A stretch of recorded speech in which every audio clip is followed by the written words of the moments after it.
weekend, so I think he plays this week. That was also my understanding last weekend. Yeah.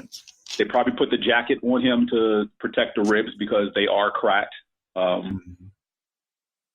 which does lead to some back discomfort. But I'm pretty sure he'll get one of those quarterback flak jackets to protect his ribs for this week, and he'll probably be a full go. And then he'll get that one big thwack, and it'll be all done. Yeah, but if he's good to go, he's the best offensive player on the field in that games, and that'll make a difference. He's a great player. Third name? Those were the three names: Brandon Brooks, Miles Sanders, Zach Ertz. Okay. 3 names. Those are the three biggest guys. Those are the 3 biggest guys that the Eagles need to have. They're not going to have, and thus double-digit victory for the Seahawks. And I touched on this in the battle that with Brooks out, Pryor steps into the guard spot unless Lane Johnson actually plays. Then they will move Vaitai into the guard, and Lane Johnson will play tackle. If Lane Johnson is not available, then Pryor plays guard and Vaitai plays tackle, and that will be a problem depending on how much Clowney can go. All right. Those are your 4 wildcard playoff games this weekend. Good luck with all of those. We're going to jump into some offseason discussion of coaches and teams not in the playoffs at this particular point in time. Much like we did with those with those wonderful power rankings. I forgot to mention the Eagles, by the way. We started them at 5 in our power rankings. They ended the year at 11th. The Seahawks, we were pretty close. We started them at 8, and they ended at 7. So we had the Seahawks pegged at the beginning of the year. Not so much the Eagles. We also had the Cincinnati Bengals almost pegged. I mean, everybody was on the Miami Dolphins tank parade at the beginning of the season. Cincinnati, we had at 28. They're at 32. They have the number 1 pick in the draft.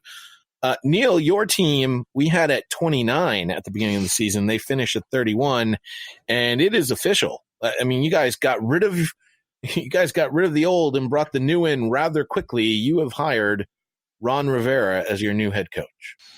Yeah, I think it's been, as a Washington fan, it's been our best week for a long, long time, Jay. And that, however, that is usually the case when the season's finished. We usually then start having good weeks.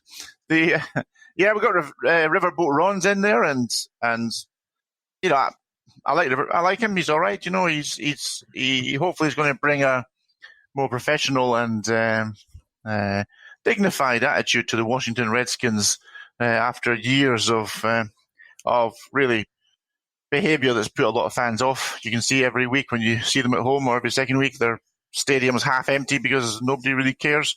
I think this will bring people back.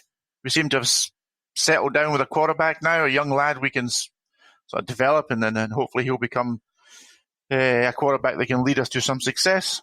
We've got rid of the defensive coaches who have been absolutely horrendous for years. Since the days of Richie Pettibone, our defense has been terrible since then. So got rid of those guys. Looks like we're keeping the offensive coordinator to stay with Haskins, which is a good move. Not give him a new coordinator like happens with so many other teams. And yeah, of course, the big news, of course, was that Bruce Allen has left the building, and hopefully with somebody's foot up his backside as he left. Is the team looking for a GM, or is that going to be Ron Rivera's role as well? The view, or what we're hearing at the moment, is that Rivera will handle the team with the current front office guys that are left, if you like, until and through the free agency and draft period, and reconsider that after the draft. And honestly, Jay, I'm absolutely delighted with that. I think Rivera, obviously, famous linebacker, you guys probably don't remember, but he was part of some great Chicago Bears defenses over the years. And he's bringing with him Jack Del Rio, another defensive guy from the 80s. And I think that will point to us drafting Chase Young, number 2, if he's available. And that will be another positive step for the team. So I think the GM job will probably remain vacant for the time being. Neil, you mentioned that they're keeping the offensive coordinator. Who is that? That's Kevin O'Connell, once drafted by the Patriots, I think. That'd be right, really? Jay? Wow, yeah. Kevin O'Connell, a Patriots guy. Yep. And he has been there for a couple of years. He kind of was promoted following Sean McVay, when he was with the Redskins. So he's been there for, I think it was his second year, or certainly first year as offensive coordinator, and he obviously works very closely with the quarterback, and they've wanted to keep him there, James, to keep what's been excellent development from Haskins in the second half of the year. Kevin O'Connell, one of the long line of next heirs to Brady. That was a while ago, though. He's still pretty young. Oh, he's in the Sean McVay sort of mold, young upcoming offensive coordinator. So we'll see what happens with him. He seems a good guy, and Haskins clearly gets on with him. The big question, James and Jay, for us in the off season, I guess, is we've got all these quarterbacks. What do we do with them? Do we trade Alex Smith? Because he wants to play. He's come out and said he wants to play. He's nearly ready to come back on the field. Do we keep Keenum? Do we keep McCoy? There's three quarterbacks there. I would like to see us keep Smith as a backup, because the relationship between Smith and Haskins is often spoken about in Washington circles to be very good, and part of the reason that Haskins came on so strongly in the second half of the season once Smith was back in the building. I think Alex Smith would do Haskins a real favor if he sticks around as the backup. I think you guys have plenty of cap room, but you do have big paychecks being paid to to a couple of these quarterbacks, including Case Keenum and Alex Smith. I know a team that if they are hitting the reset button, I've been Alex Smith's biggest cheerleader for a long time.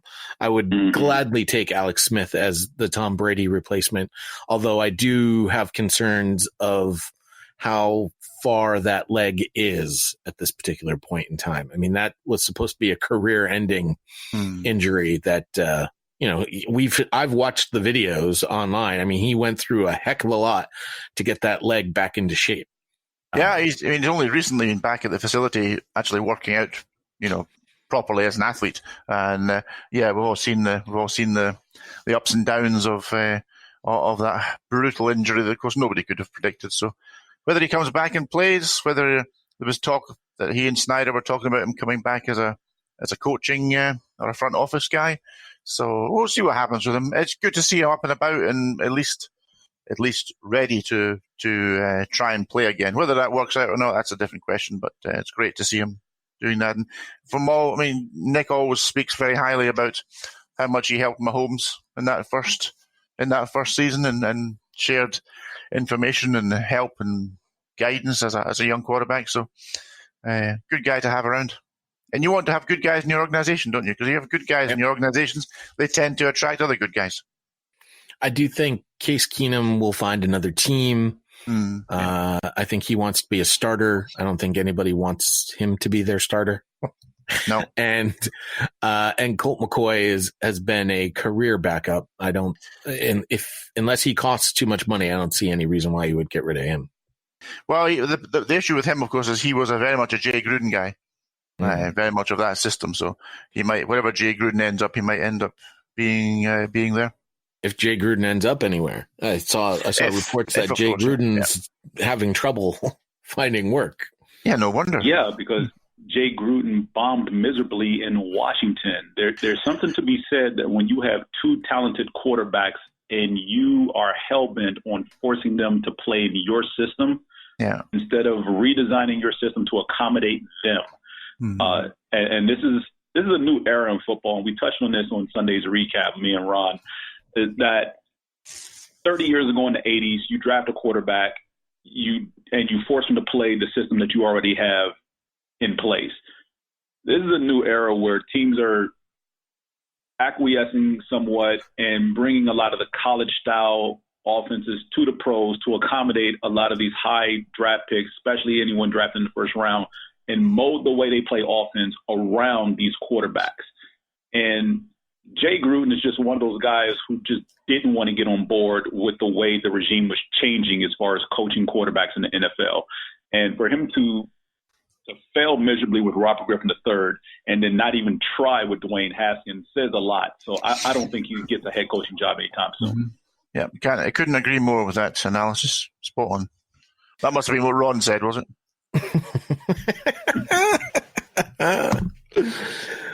Detroit is picking third. We had them at 21. They finish at 30th in our power rankings. Matt Patricia is staying, but he had to fire quite a few of his assistant coaches. That is something, James. That is something I just cannot stand. When you're firing like half your coaching staff and you stay, that is like, oh Jesus, that's so Patriots. Oh, come on. It's not so Patriots. No, maybe that's a bit harsh, but I find that extremely unsavory. If you're so bad, you've been told to fire half your coaching staff, then fall on your sword like a man. Well, and quite honestly, I mean, Matt Patricia has not done anything, not a dang thing to improve the Detroit Lions in the years that he has been the Detroit head coach.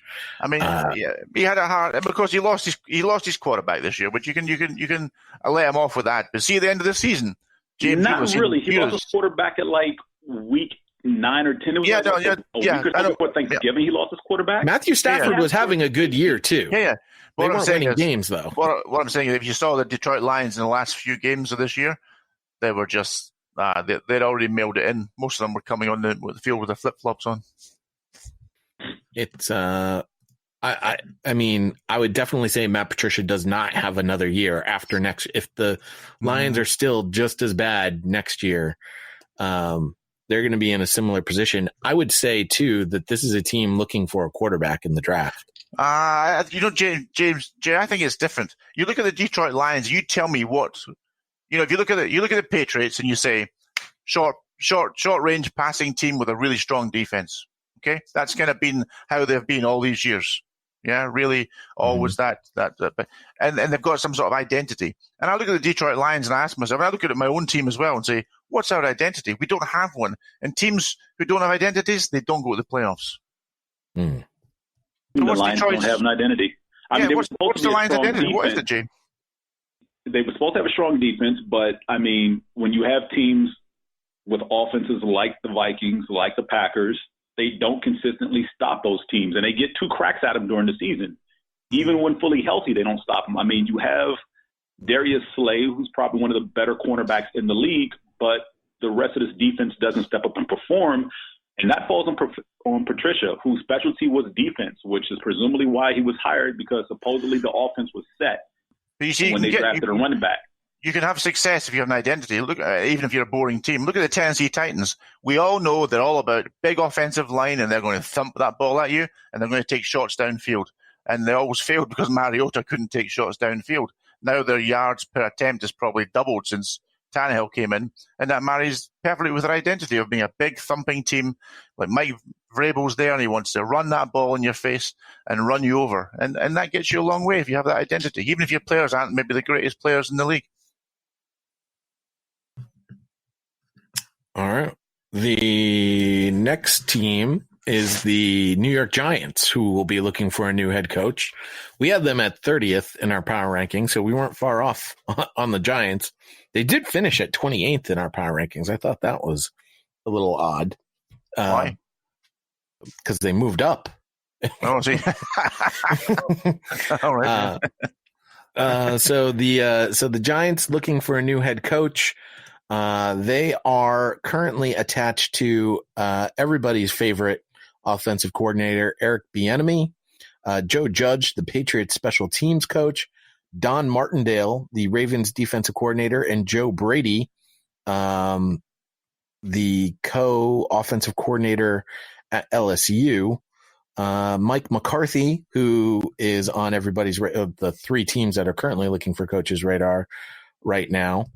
So he would, I guess you would call the most coveted of the candidates right now, although I don't think that's necessarily the case. Josh McDaniels also on the 3 teams radar, the Patriots offensive coordinator. Yeah, and what's happened to the Packers after they got rid of McCarthy? Remind me what their record is this year. Yeah, they're pretty good. The last candidate two candidates here for the Giants: Cowboys defensive backs coach Chris Richard and the Baylor